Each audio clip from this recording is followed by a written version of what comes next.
Good evening and welcome to Success in the City. As you can see, we are live from Fletchers. We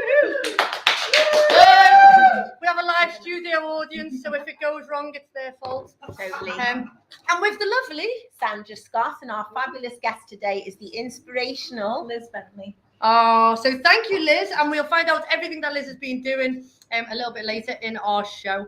First, we shout out to the kids, any little people who've done amazing things. So, successes for little people. Have we got any? I haven't got any little people this week who I've got successes to. I normally say I've got some new people actually who've gone very well, and what I would say is some of the young people are quite nervous at the moment. People who've got GCSEs coming up, year 10 pupils as well. Oh, I did have a new lad who did some French yesterday. He was great, called Luca. It was really quiet, and then he did very well at the end. So shout out to Luca. Shout out to Luca. Well done, Luca. Have I got any little people? No. Oh. No, because we're really super rehearsed today.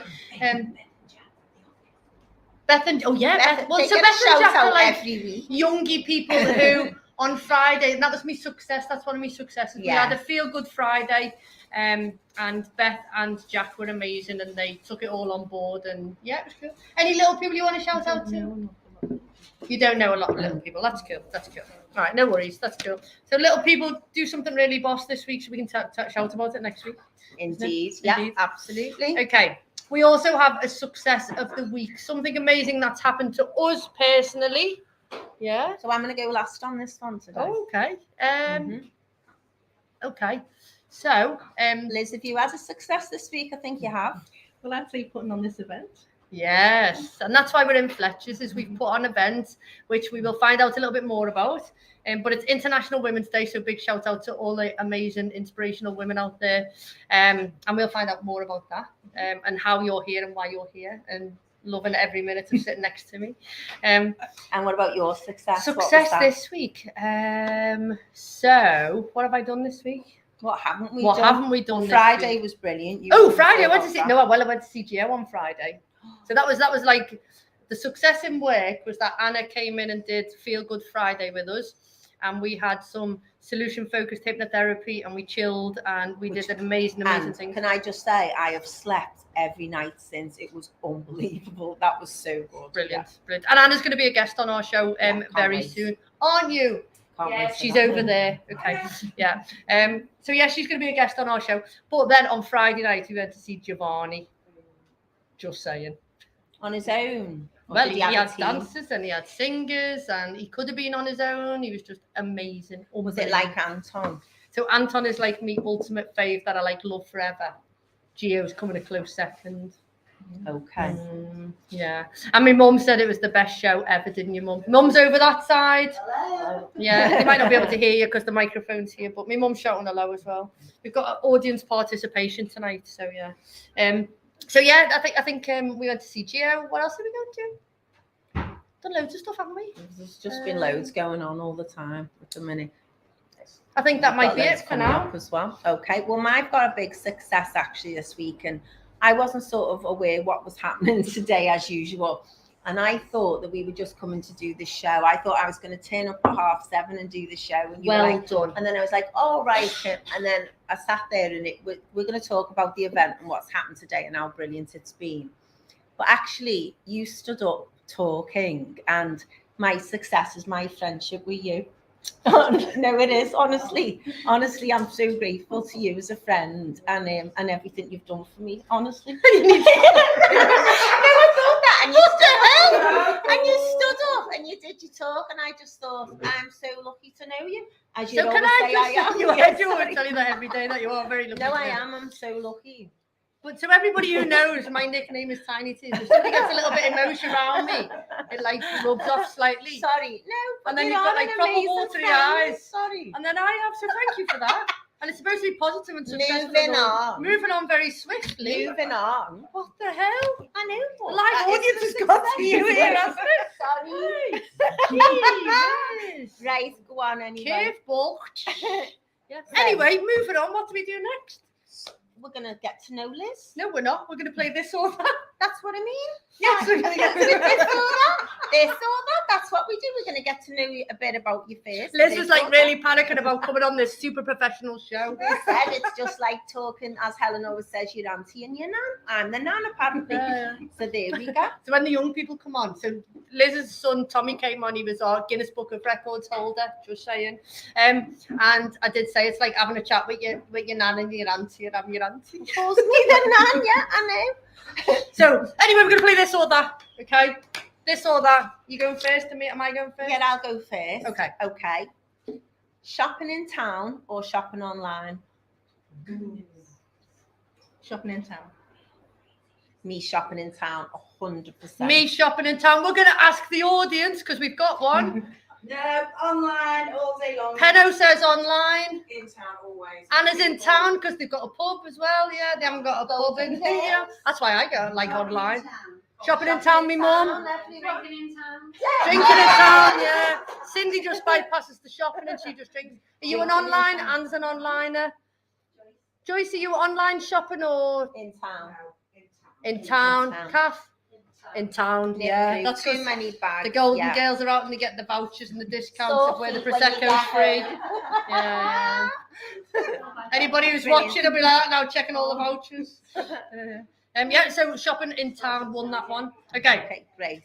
I'm gonna go veggie or vegan. Veggie. Veggie. Carnivore. Carnivore. Cindy's a carnivore. We're getting I've been a heckled veggie already. normally. Have you? Yeah. Well, when I was little, my gran used to make me eat animal, but I didn't like it. Animal. Oh. So there was like. Was you it name because it was an animal or was it because you didn't like the taste? Rabbit, hearts, brains, you name it, I've had it, but I didn't like it. Yeah. So as soon as she died, I went to a veggie. Oh, right. When I was Well, 13, because you didn't say no to my gran. my mother used to get a quarter cow and a sheep delivered to the house. Yeah, she was a cookery teacher. She had a big, massive chest freezer in her bedroom. And in the bedroom. And the butcher would come. It was horrendous. And I would, you know, when you're a teenager and like, and you don't want to look at anything like that. And she'd get a big, massive, massive cardboard things that would come. And one would have like cow all over the place, and the other one was a lamb all in bed. And then the butcher would portion it as she told him to, but then we'd portion it, or she would, into smaller bits. One year she was ill. I was going out on a night out, and I was about 20 odd. And you know, when you're going out, that's your priority when you're young. So this, and she goes, "You'll have to cut the meat." And I was like, "That." And I had to slice the joints for the roasts along this big thing. Well, I got fed up, and I was like, "On me mates, where are you?" So the joints in the end were like that big. They were massive and everything. And all year she moaned about it. And that was the meat for the year, with a few chickens, obviously. And that which I used to get from Chicken George's and St. John's Market. Anyway, I'm a vegan now. I'm a vegan. So we had this conversation. Sandra and I were walking in town and we'd been out and we'd had one or two light ales. We were off for our packet of crisps and we were going into the pub. And she told me the story about like cutting this cow up, and I was just gone. I was like, what the hell? It was terrible. We had everything. Oh, it was awful. Well, your mum is awful. an amazing cook. brilliant isn't she? cook, absolutely She brilliant. was a cook, cookery yeah. teacher, home economics. So Big she's, meat person. Yeah. so she's very good at all that, isn't she? Yeah. Yeah. My granddad used to get pig's trosses and stick them up as jumping around. Yeah. I said to Helen, did your mum used to buy you a chicken's claw to pull the tendons? And she went, no. my mum bought me a Cindy house. I used to go to St. John's and my mum would go, "Have you got a chicken's claw?" And I'd be 8 with the chicken's foot like that on the market. Honestly. Well, my Uncle Ken used to have them, but that was, an antique. Anyway, So you're moving on, veggie. where are we up to? Okay. You Oh, said yeah, it's your turn. Okay. Theatre or cinema? Theatre. Theatre. Yeah. We've all been going to the theatre lately. Theatre 100%. It's Yeah. great to be back. Yeah, theatre, definitely. And my poor dad. So we went to see, what did we go and see? Oh, we went to see Hairspray.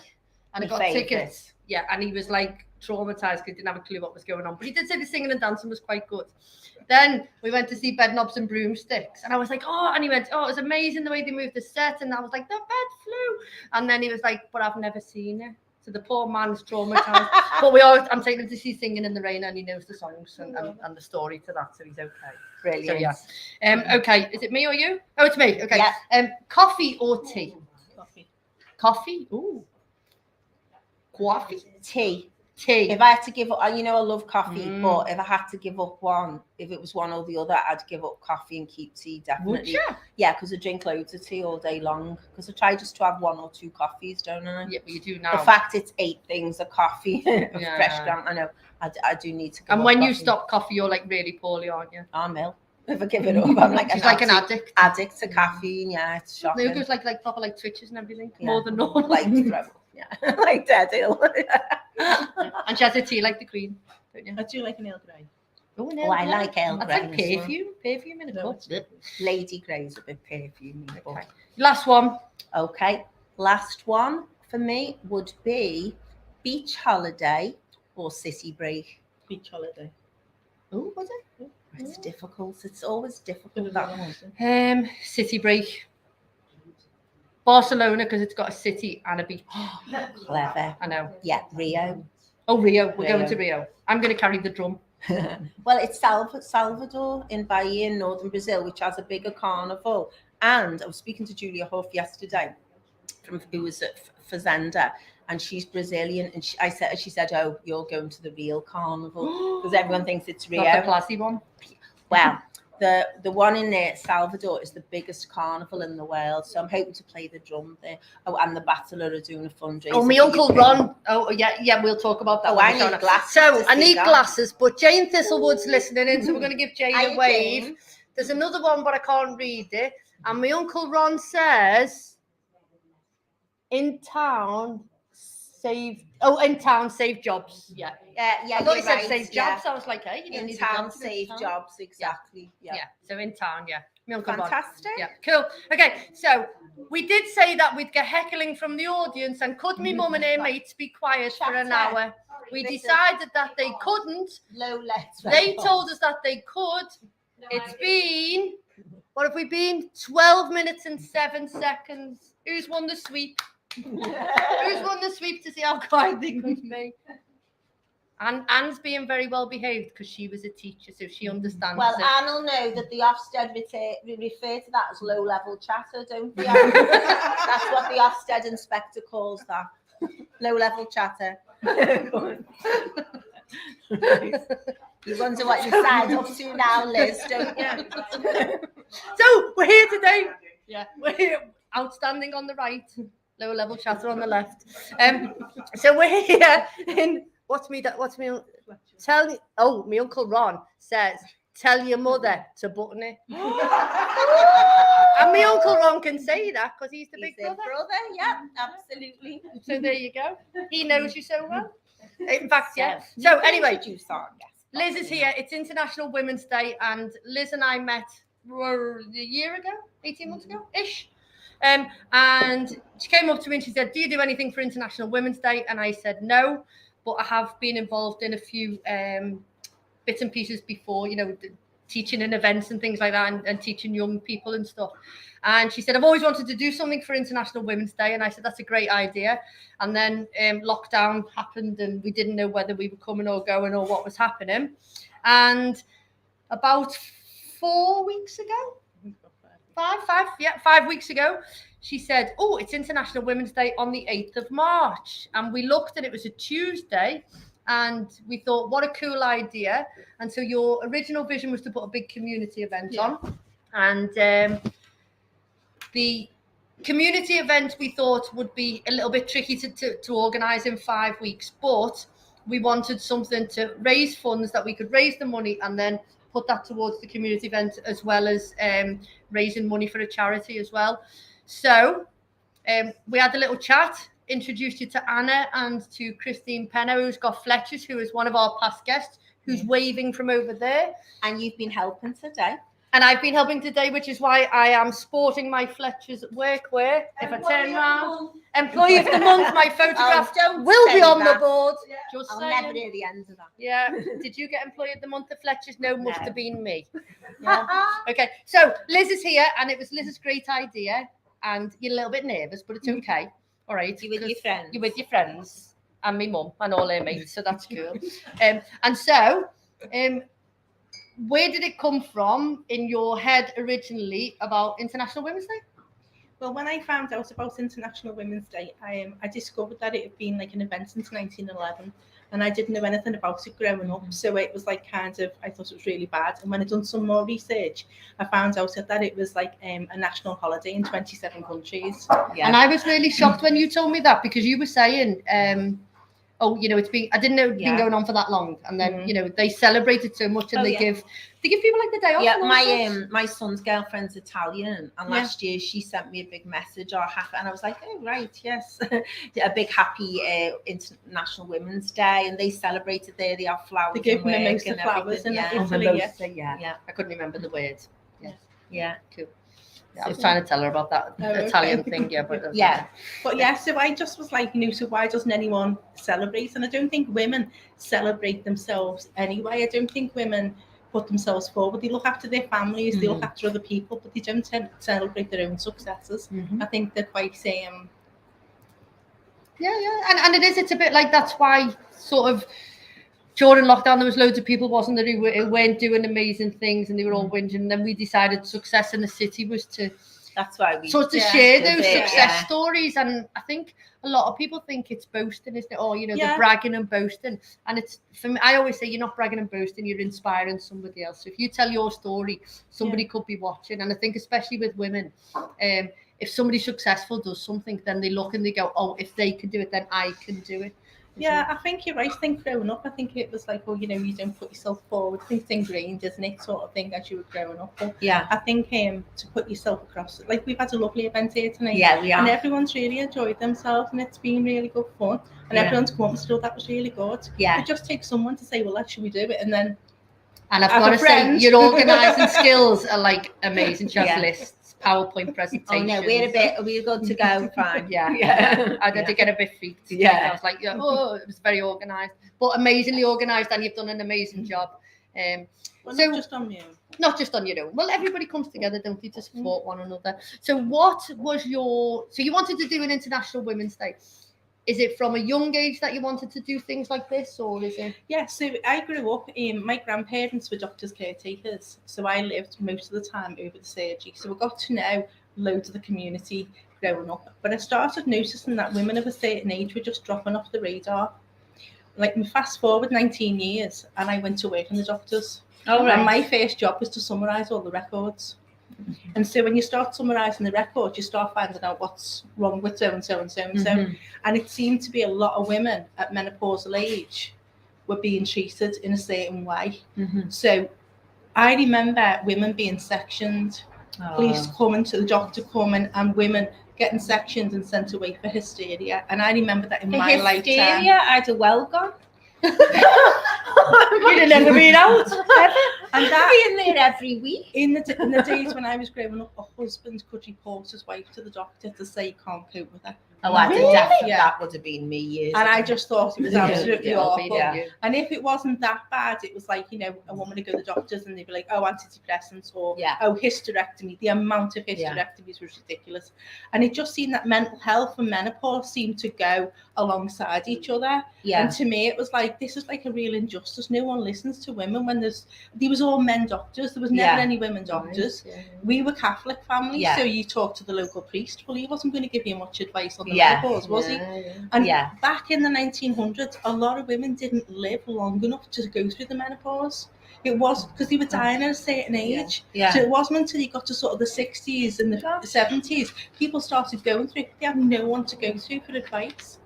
So fast forward more years, and after like jobs and everything, I started researching the menopause. And I realised like what was going on, and I put on some workshops at Blackburn House. And went into John Lewis and like for the staff and everything, all because a few years ago it become a big thing in profile. Like in the news, it was like menopause in the workplace, menopause this, that, and the other. So it's like, and people. There was the big HRT scandal, or you're on HRT now, you've got to come off HRT because it's dangerous. No, it's not.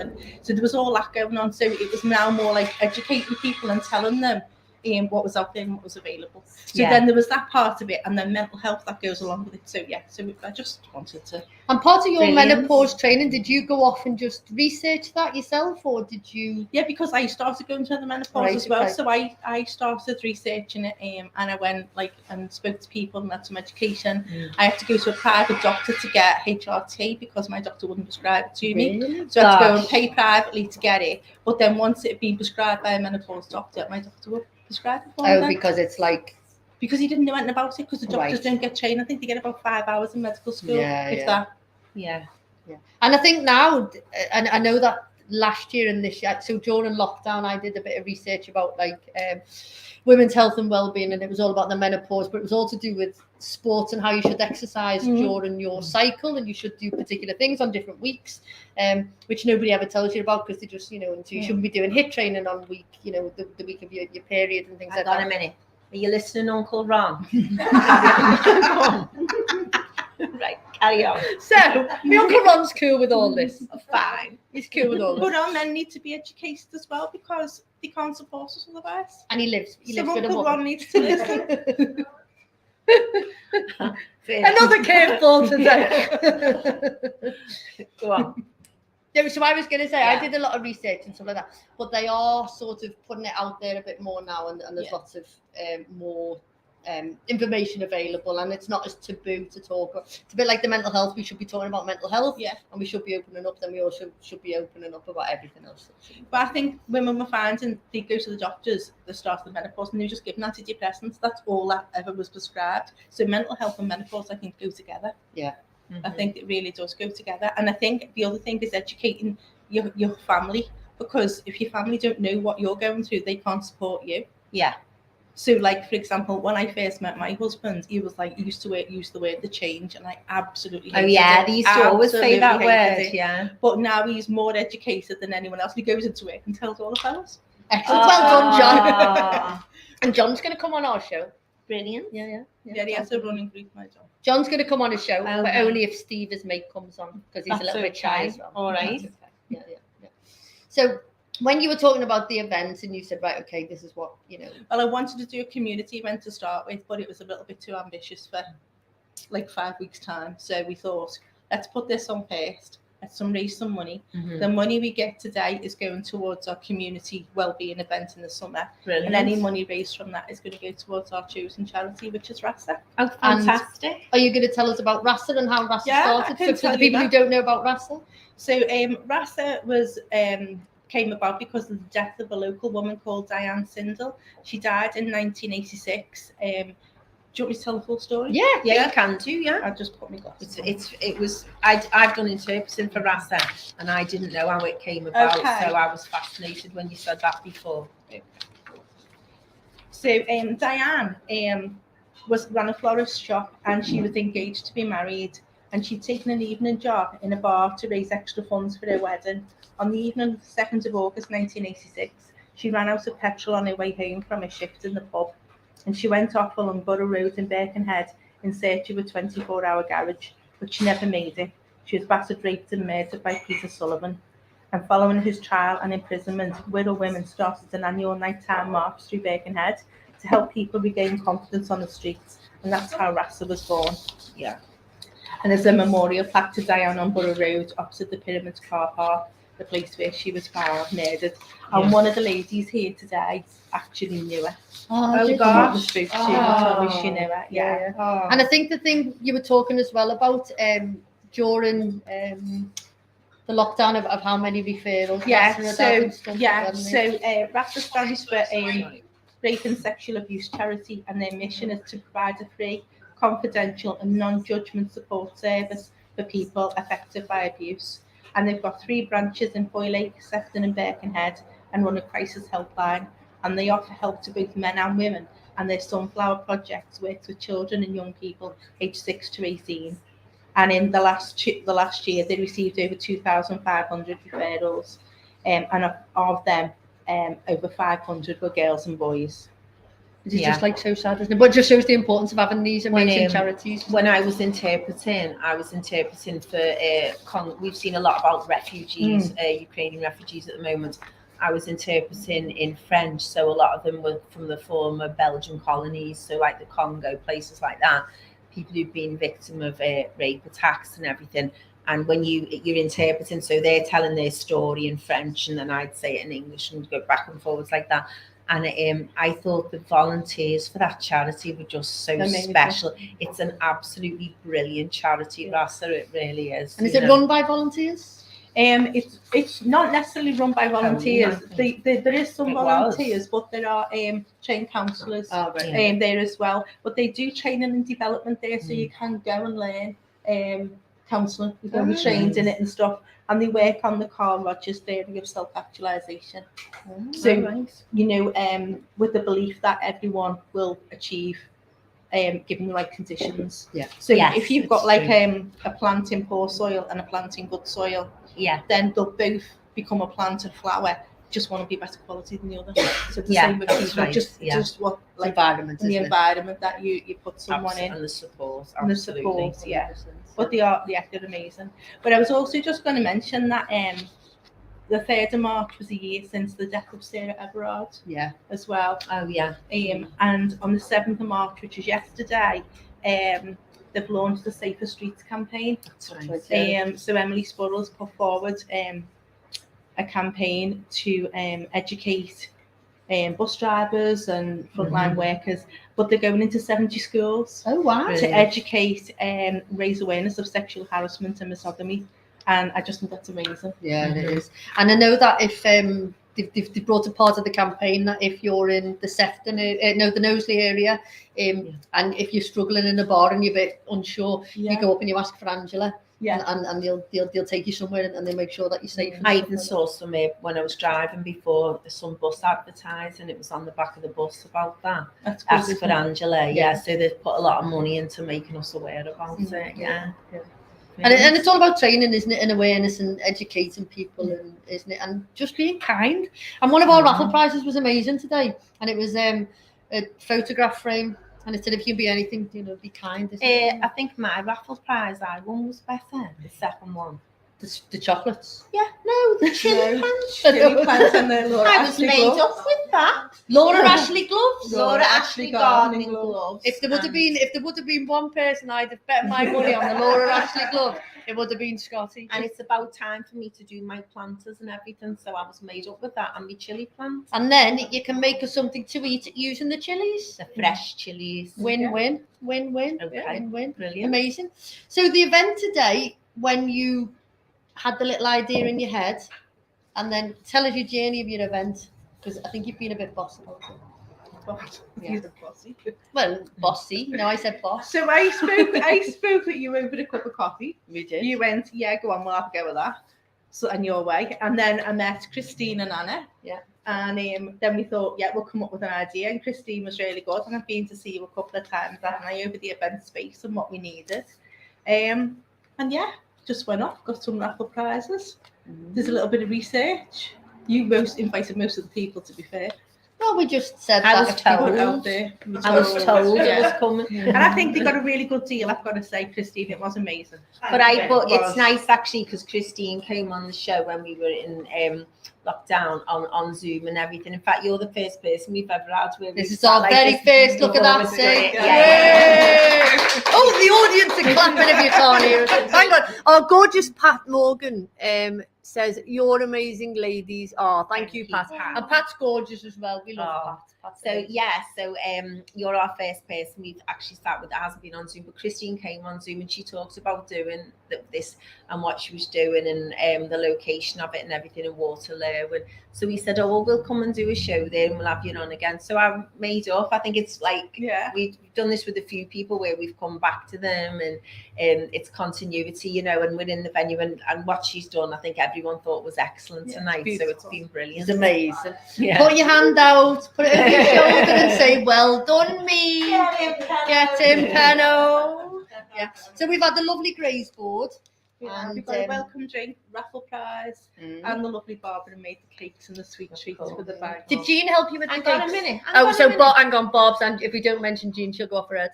So, me, Mum, and Jean, but Jean's at the footy now, so she won't be listening. But thank you, Jean, as well, for making the cakes. Helen tried to pretend she made the cakes, Barbara.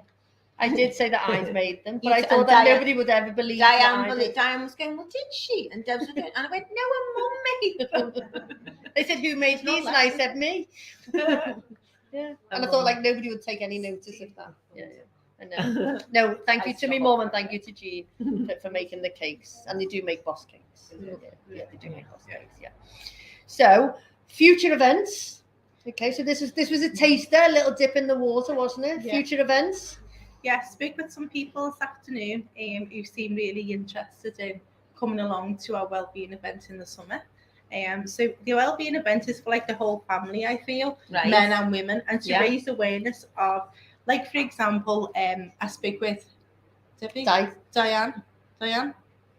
Melanoma, Di. So I spoke with Diane. She was explaining that, what she does and like about her amazing story. So she's going to happily come along. And people who like for men's health as well as women's health, because I feel that they don't look after themselves like they should.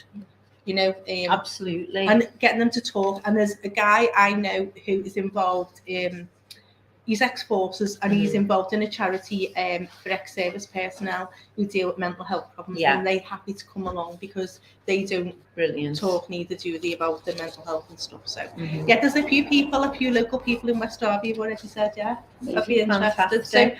So raising awareness of things that people can volunteer for, but not just volunteer, because if you volunteer in the park, it helps your mental health and helps, helps the park and stuff, and you get to meet people and stuff like that. So where exactly is it going to be? Not a screen park? Or? We haven't made a decision on the location yet. We need to speak to some people. Okay. But I think we'll find that out in the next couple of weeks. Brilliant. What's this space? And have you got an exact date, yes or not?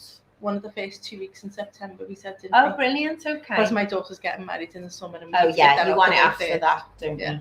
You don't want to be having that and then that. And what a small world, because your daughter teaches in the same school as Phil Watkins, who we had on here, who champions fostering, because he's a German teacher there, and your daughter teaches maths, doesn't she? As soon as she said maths, I was like, oh, we're not ready. And also, your daughter went to St. Mary's in West Derby, where my mum and Anne worked. Yeah. So, like, when she walked in, it was like, ooh, you know what I mean? The teachers were here from I made to get a picture. Mrs. Cedric had a picture. Oh, yeah, cool. You were the deputy, weren't you? And were you acting head for a bit? Yeah, for a bit. Yeah. It was cool.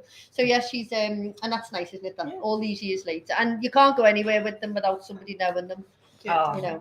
From when they were little, in Berlin and everywhere, all around the world.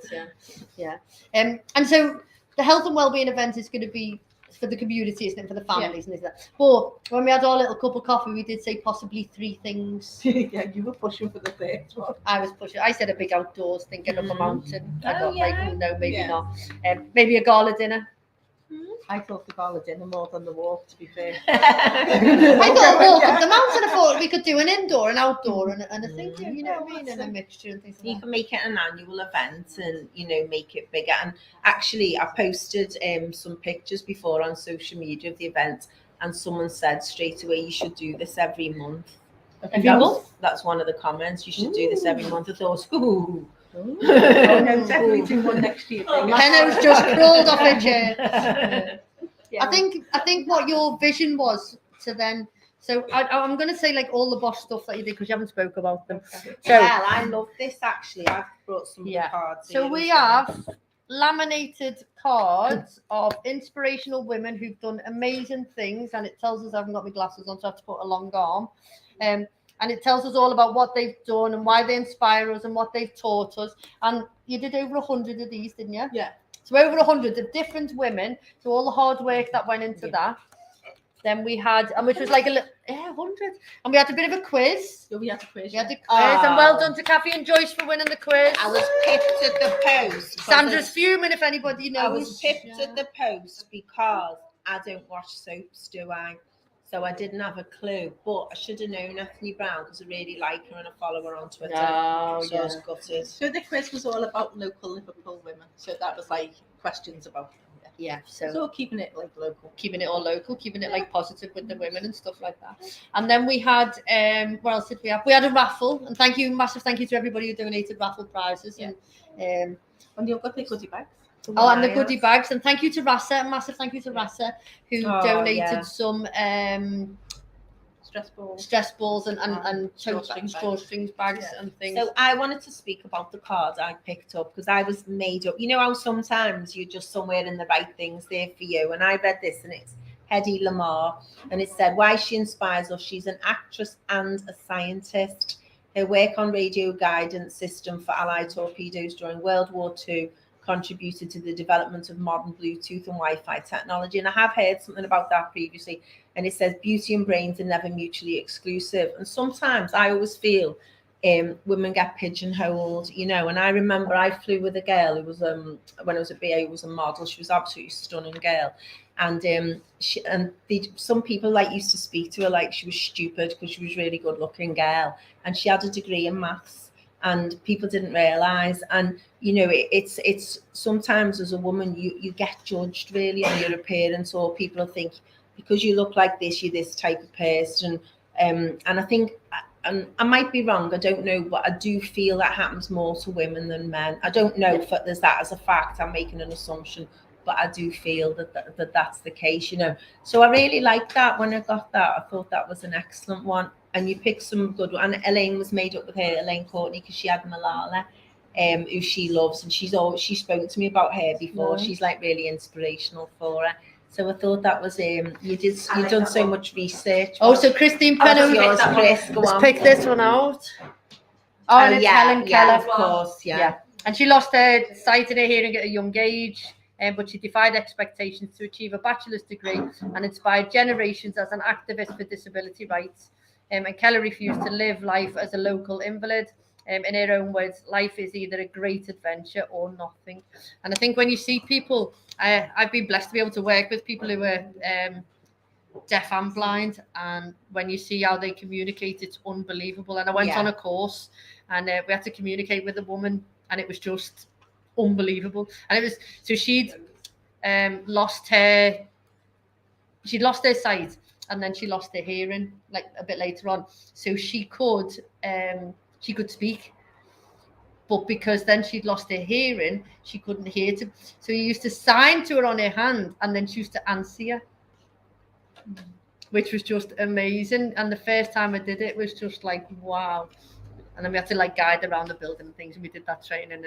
And you just think, you know, and she watched the telly, you know, and she read the news and then stuff, and you're like, what, you know? And she said, oh, I stay up all night, and I just like, I'm on YouTube and things, and you think, and she has this communication device, and it types onto her hand. But that shows you the brain inside the person, isn't it? You know, we make assumptions, but some people have incredible minds, don't they? Irrespective of gender, and that's what you're talking about. And you mentioned that the hashtag is break the bias, break the bias this year. So it's about you know, anyone can do anything, you know, whoever they are. And you didn't just speak about the women sort of gender bias, you spoke about rights for everyone, didn't you? And about everyone being able to access. And one of the cards you had here is about a black woman, which I thought was very good, Bessie Coleman, and it said she was prevented from holding a pilot's license in the US due to the fact she was both black and a woman. Coleman moved to France and became the first woman, African American and Native American descent, to earn an aviation pilot's license. And what she taught us, which is what you've put on the edge of each one, the lesson from each person, sometimes thinking outside the box and bending the rules is the best way to achieve your dreams. Yes, I agree with that, bending the rules, definitely. Yeah. There was one that said take a crocodile to school. I wasn't too sure about that, the zoologist. I didn't get that one so much. Joan Beauchamp Proctor, the first female curator of reptiles at London Zoo. Proctor was a world-renowned zoologist and an expert in snakes and lizards. When in doubt, bring a crocodile to school. Joan, age 16. I like that. See, I have one, and it's when in doubt, buy both. That's my motto. When in doubt, I buy like both. that. Yeah, I've always said that. Do you use that one, Barbs? When in doubt, buy both.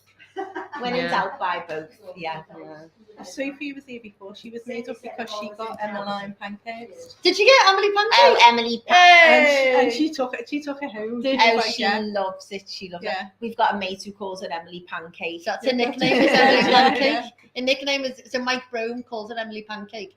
And isn't it funny how there's 30 people in and there's 100 of these things, and that happens to be the one that she gets in front of it. But yeah, she's Emily Pancake. So which is cool. That was brilliant. So you're going to escalate this then and take it further. You think? Yeah. You pleased with it? Are you pleased you I'm did really it? Happy. Are you? Yeah. Oh. I think it was excellent, and I wish we could have shown the speeches everyone made before, because 4 of you stood up and introduced yourselves and said what you did, and it was just brilliant, really, really good to hear. And it's the whole point of us starting this show that we did in the lockdown was to talk about everyday people doing great stuff locally in the local community, and the difference you can make to your local community.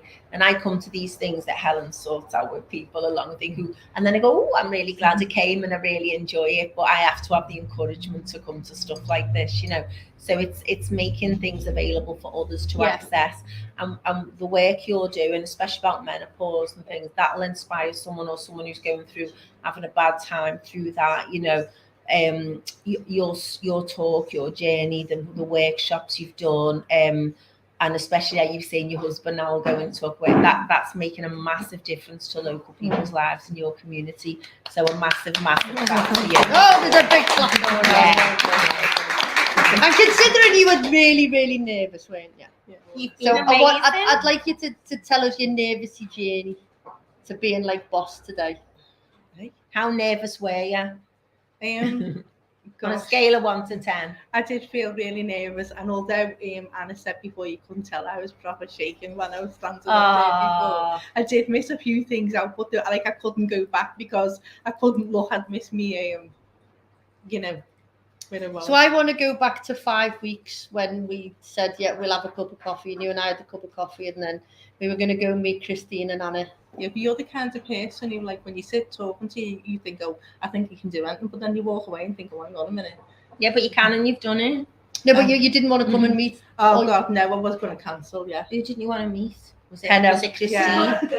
Penno and Anna. Christine? Yeah, I did. Or was it Anna? It wasn't I didn't know them. So you didn't want to see. No, it was just my nerves that really got me, and I was like, oh my god, and I was like, no, I won't go, I'll just cancel it, I won't go. But then I went. But now you've done it. Yeah. You feel really good. Yeah. That was like my journey up Snowdon. Was Yeah. When I thought I was going to die, but I was made up when I did it. But you see, that's it now. Can we tell the story of coming down, Snow? No, it was going on. Oh, the sheep. Oh, the sheep one. What? I knew that was going on. I was like, this. Well, actually, and you were speaking to me. So I didn't know this, but I had a medical problem, not with me head, with me body at the time. So I was going up Snowdon, and this went, and I was like, this going. And my husband, who I was with then, used to teach outdoor pursuits and stuff. So he was like, action man. And I was going, Jet, I've overcommitted. I regret. And my son's running up like a goat up Snowdon. And I was like, and he went, I knew you'd be like this. It's okay. And I was like, anyway, so as I'm going up, and I was like, I've got to do this. My son was running up, sitting, waiting for us for 20 minutes then. And then it was only 10. And I was mortified. So I was like, I'm going to do it. So I went up, and these people pensioners have been up and coming down, and I'm still on the way up, and they've all got these walk. And this one goes, is it your first time? And I was so embarrassed. I went, since the transplant, yes. Because I was so ashamed of myself. I was 39, I wasn't even 40.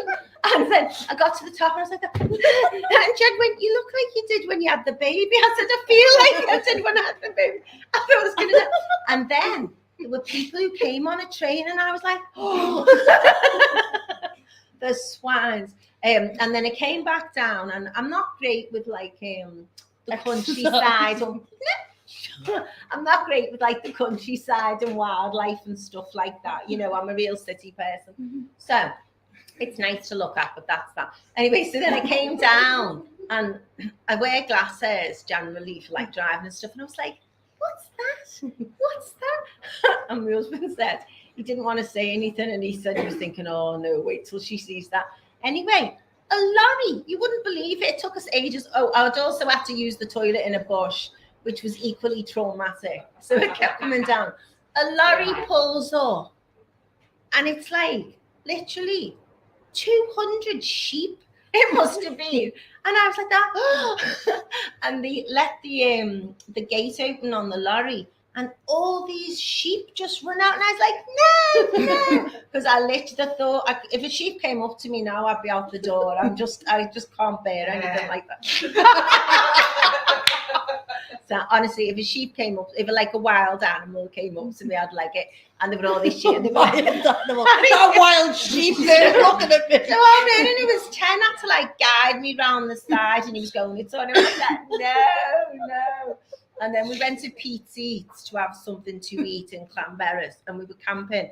And then I think I went to bed at 8 o'clock that night, and I was like that. I just can't wait to see the two walkers who were in the pub, and they say, have you had a great... Oh my God, you should have seen this woman who's just had a transplant, and she got it. He was amazing. Right to the top. You told me you can't do it. This woman's had a transplant. I did have to have surgery, quite major surgery, but I didn't know that at the time.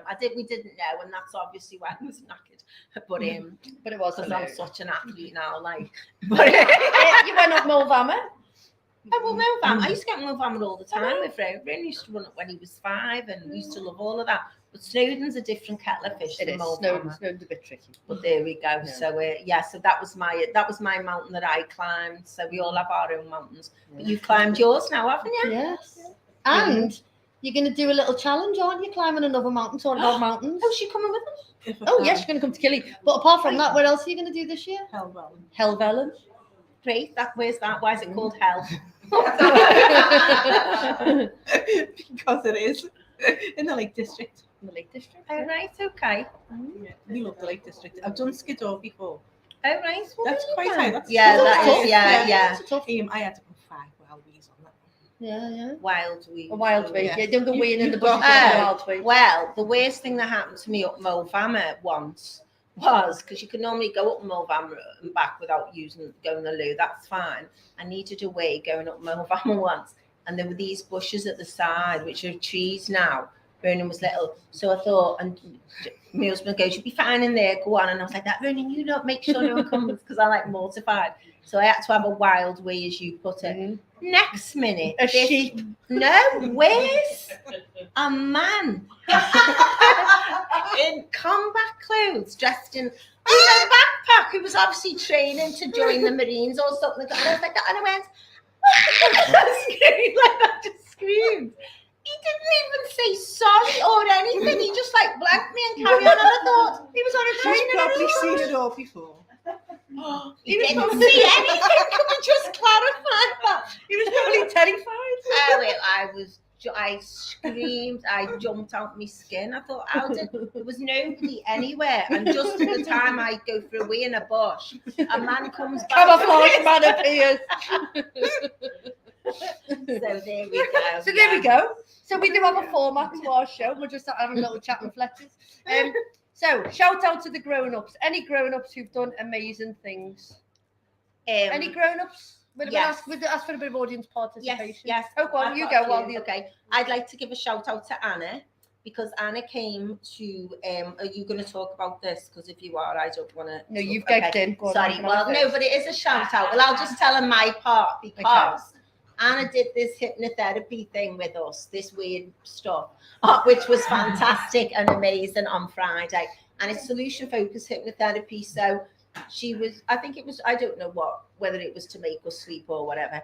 But anyway, we went there and she started talking and I was listening. And then I was just like completely unaware of anything. And it had been, and I thought, I haven't heard any of her words. And it was 28 minutes. It was there.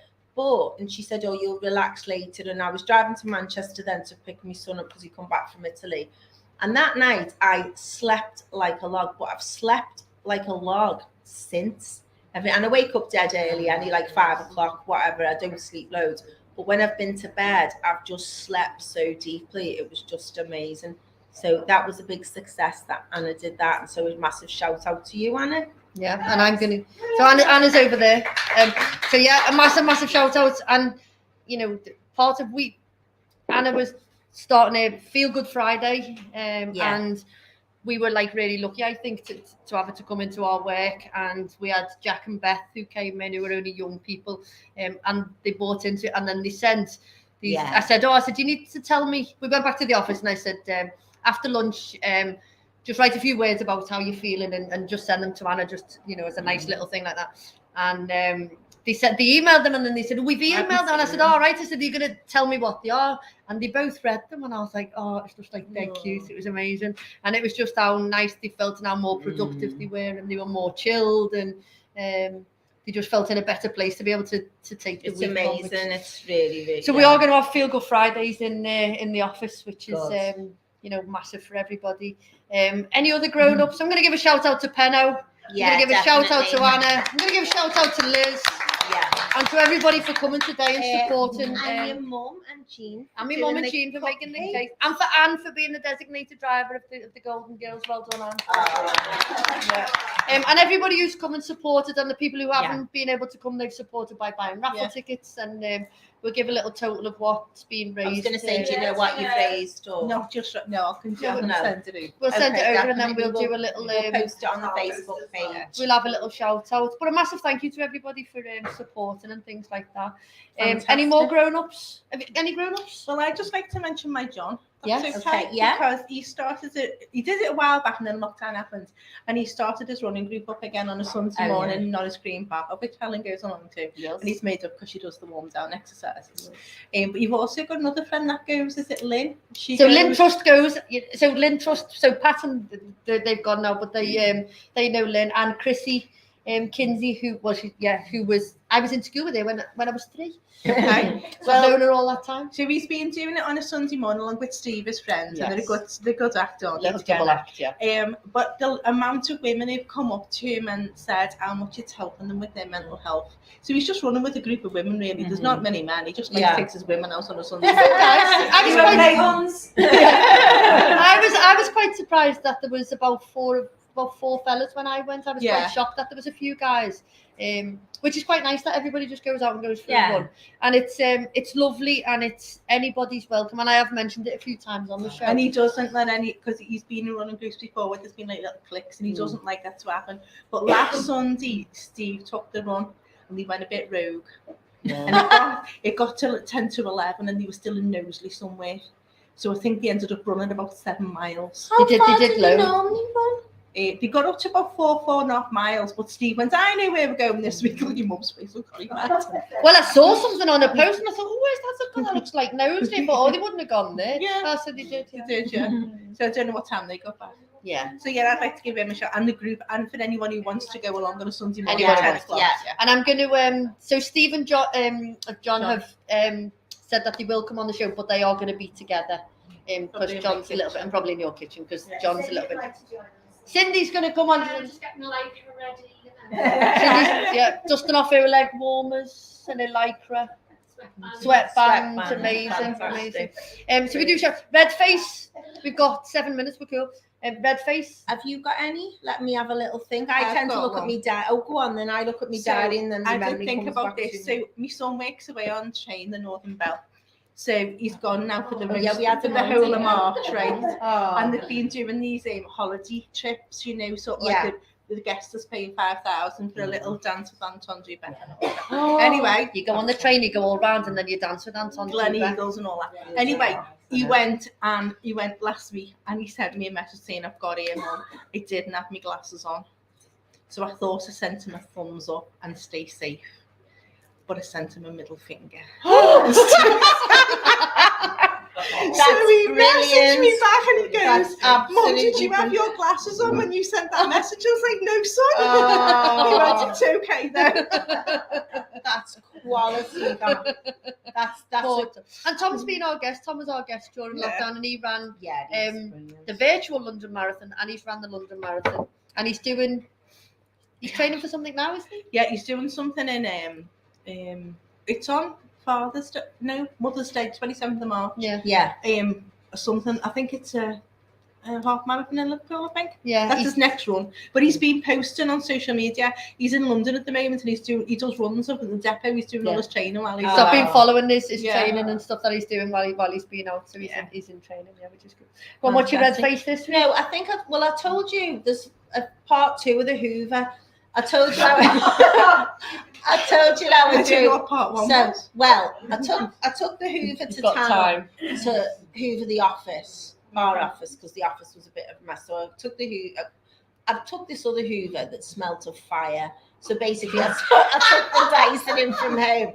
So I hoovered the office, and then when I drove home, I got home, and there was like 3 meters of cable of the Hoover hanging out the car, and the plug must have bounced up past the Royal, all up to West Derby, whatever. So then I was like, oh, and then, so I took the Hoover in.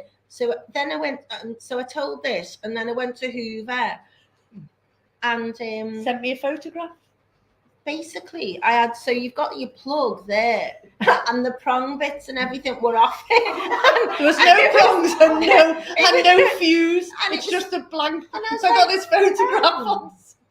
I've got friends coming for dinner. And, so there was the back and the prong, and I thought, oh, I hope they're not in someone's tire or something. You know, like the big off the plug. You should have told that, because everyone will be looking at the well, you prove it.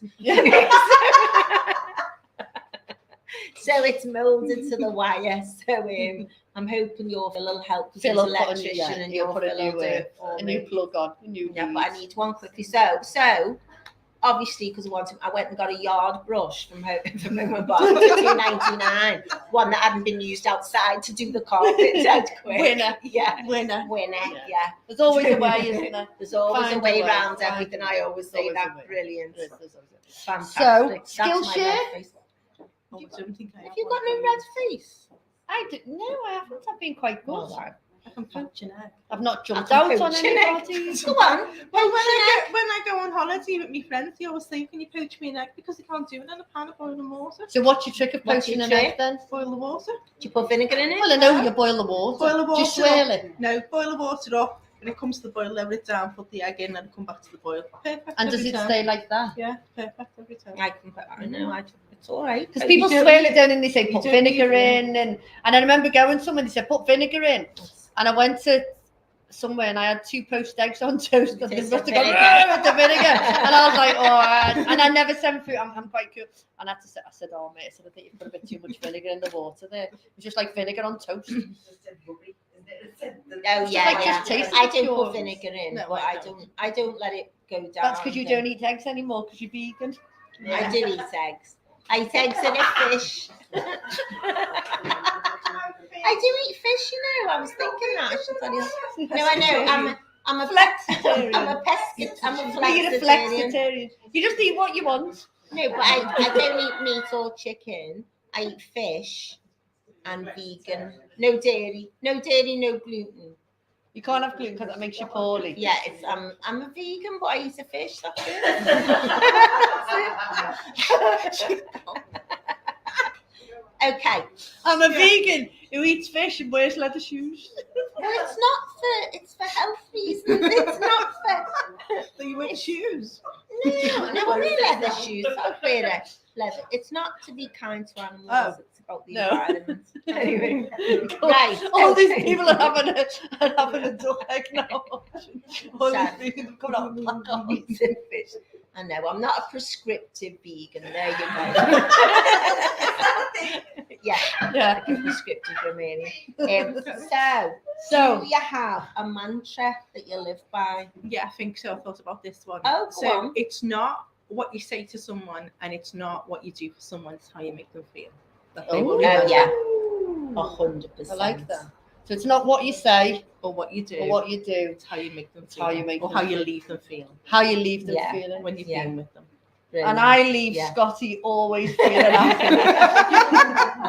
You never have a sad day when you're with Scotty. I have a little thing on my phone, called Scottyisms. And when she sends me these random texts, I screenshot them. And if I'm having a bit of a sad day, I just flick through and read them. And it's like, this is fun. I am going to write a book called Scottyisms.